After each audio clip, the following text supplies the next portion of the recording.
Estamos aqui na cidade de Tibérias, ou Tiberíades, como diz a Bíblia, ao lado do Mar da Galileia, em Israel. Como você pode perceber, o comércio todo está fechado.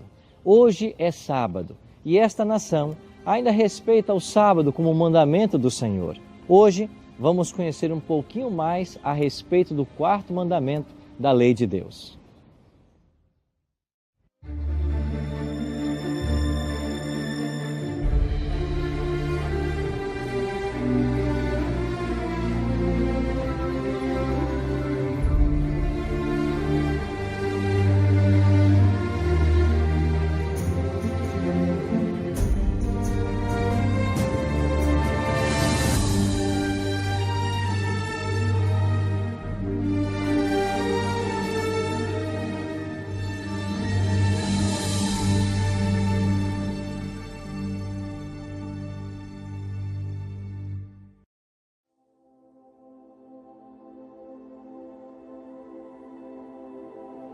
Jesus veio com a missão de exaltar a lei e de torná-la gloriosa. Veio mostrar que a lei de Deus é a base do seu governo e está ainda em vigência. Quando perguntado pelo jovem rico a respeito de como herdar a vida eterna, a resposta de Cristo foi: se queres entrar na vida, guarda os mandamentos. Jesus também falou que o nosso amor seria demonstrado a Ele através da obediência. Em João 14,15 ele disse: se me amais, guardareis os meus mandamentos. Hoje vamos estudar uma profecia do Antigo Testamento que fala a respeito de um ataque que seria feito contra a lei de Deus.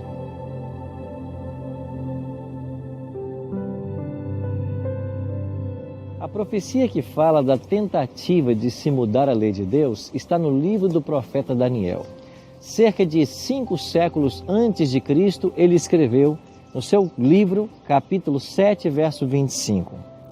Proferirá palavras contra o Altíssimo, magoará os santos do Altíssimo e cuidará em mudar os tempos e a lei. Já no capítulo 8, verso 12, ele profetizou: deitou a verdade por terra e o que fez, prosperou. Essas duas profecias, elas falavam a respeito do poder do chifre pequeno que tentaria mudar a lei de Deus. Quem é esse chifre pequeno? E que mudança foi feita na lei de Deus? Ao longo da história, o chifre pequeno tem sido identificado como Roma papal.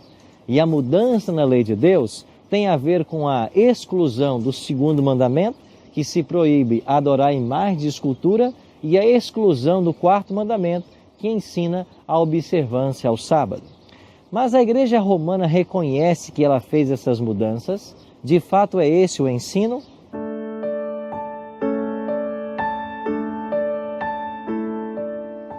Antes de mostrar o que eu tenho em minhas mãos, eu queria dizer algo para você com muito carinho. Eu acredito que Deus tem pessoas sinceras em qualquer denominação religiosa, que uma placa de igreja não salva ninguém, que nós somos salvos exclusivamente pela graça em Jesus Cristo. Mas, como professor de Bíblia, eu não posso deixar de mostrar para você as verdades que a palavra de Deus ensina. Eu tenho uma palavra de apreço especialmente aos meus irmãos católicos. Existem pessoas sinceras que estão buscando conhecer e praticar a verdade. E eu queria que você conhecesse um pouquinho mais a respeito desse assunto. Eu tenho em minhas mãos o Catecismo da Igreja. E aqui na página 539, nós temos os 10 mandamentos. E se você observar, ao lado da lei de Deus, nós não temos aqui um segundo e um quarto mandamento. Se nós formos para a página 567, assim ensina o Catecismo. O terceiro mandamento do Decálogo lembra a santidade do sábado. O 7º dia é o sábado, repouso absoluto em honra ao Senhor. E aqui ele faz uma menção ao quarto mandamento, mas quando vamos então para a página 568, ele ensina: o Evangelho relata numerosos incidentes em que Jesus é acusado de violar a lei do sábado, mas Jesus nunca profana a santidade desse dia. Dá-nos como autoridade sua autêntica interpretação. O sábado foi feito por causa do homem, e não o homem por causa do sábado.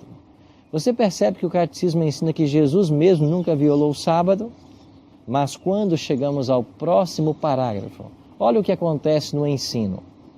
Jesus ressuscitou dentre os mortos no primeiro dia da semana.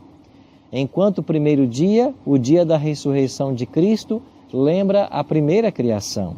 Enquanto o oitavo dia, que segue ao sábado, significa a nova criação, inaugurada com a ressurreição de Cristo. Para os cristãos, ensina o catecismo, ele se tornou o primeiro de todos os dias, a primeira de todas as festas, o dia do Senhor, o domingo. Esta mudança do sábado para o domingo não é ocultada pela Igreja Romana. Ela assume claramente isto. E eu queria mostrar para você um outro documento da Igreja. Agora, uma carta apostólica publicada pelo Papa João Paulo II no dia 31 de maio de 1998. E nessa carta está escrito nas páginas 20 e 21. Por esta dependência essencial que o terceiro mandamento tem da memória das obras salvíficas de Deus, os cristãos, apercebendo-se da originalidade do tempo novo, definido e inaugurado por Cristo, assumem como festivo o primeiro dia depois do sábado, porque nele se deu a ressurreição do Senhor. E na página 21, do sábado passa-se ao primeiro dia depois do sábado. Do sétimo dia passa-se ao primeiro dia. O dies Domini torna-se o dies Christi. Você percebe que é clara a Igreja em falar da mudança que eles fizeram no quarto mandamento? Mas eu pergunto, teriam eles autoridade para mudar a lei de Deus?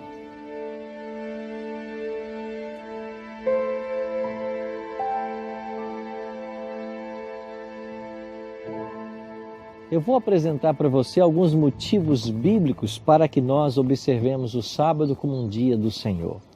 Primeiro, quando Deus criou o mundo em 6 dias, Ele descansou no sétimo, conforme ensina Gênesis capítulo 2, versos 1 a 3. Em segundo lugar, Ele aparece no quarto mandamento da lei de Deus, quando Deus diz em Êxodo 28 a 11, lembra-te do dia de sábado para o santificar. Um terceiro motivo para você observar o sábado tem a ver com a doação do maná no deserto. O maná caía todos os dias, mas quando chegava a sexta-feira, o maná caía dobrado. No sábado, o maná não caía. Quando chegamos no tempo de Esdras e Neemias, as portas da cidade de Jerusalém eram fechadas por ocasião do sábado, para que o mandamento pudesse ser respeitado. Já nos dias de Cristo, você tem o próprio Jesus observando o sábado, conforme ensina Lucas 4, 16 e 4, 31. Também os discípulos observavam o sábado. A própria mãe de Cristo observava o sábado. Anos depois, quando se converte o apóstolo Paulo, Cristo já estava morto, mas o mandamento continuava.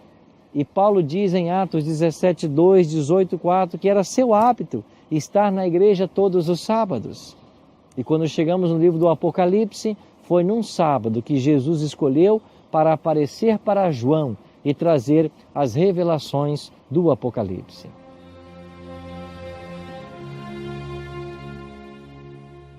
Aqui nesse tanque de Betesda se acumulavam os doentes, coxos, paralíticos, cegos, todos na esperança de em algum momento receber a cura. Esse tanque originalmente tinha 5 pavilhões. Havia uma tradição que ensinava que de tempos em tempos um anjo vinha e movia as águas, aqui do tanque de Betesda.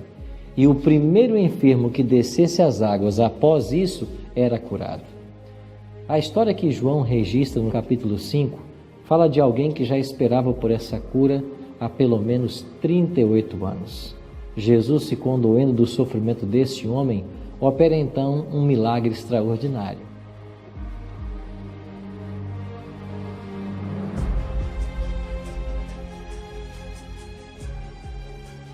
Jesus não havia de fato quebrado o sábado por estar curando.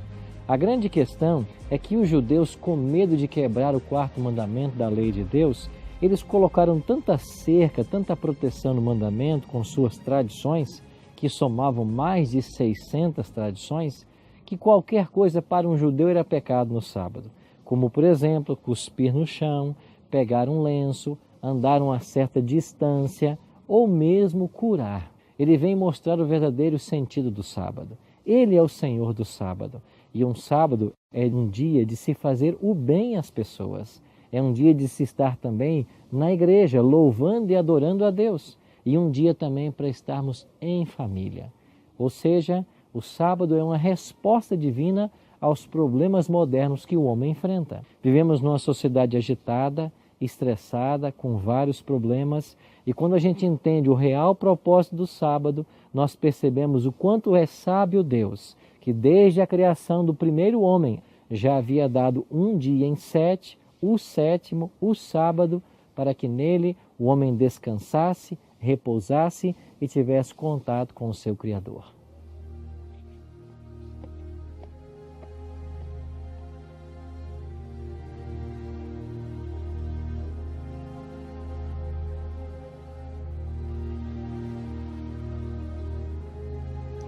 Diante da verdade que você aprendeu, eu tenho uma pergunta para você. Está você disposto a observar toda a lei de Deus, inclusive o sábado? Não vimos hoje os textos na palavra de Deus que falam sobre a santidade desse dia e a tentativa humana de se mudar o mandamento? Eu tenho um conselho para você. Que tal você experimentar a observância desse mandamento? Que tal reservar uns 3 ou 4 sábados para uma experiência religiosa? E permitir que o Espírito Santo fale a você e te conduza na senda da verdade.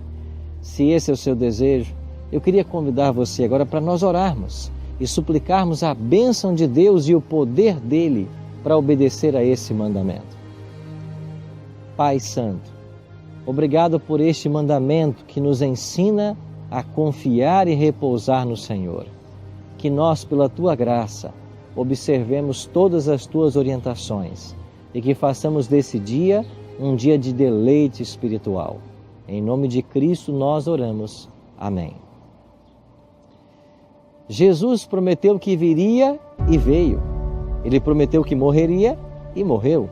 Ele prometeu que ressuscitaria e ressuscitou. Ele prometeu que vai voltar. Espere-o.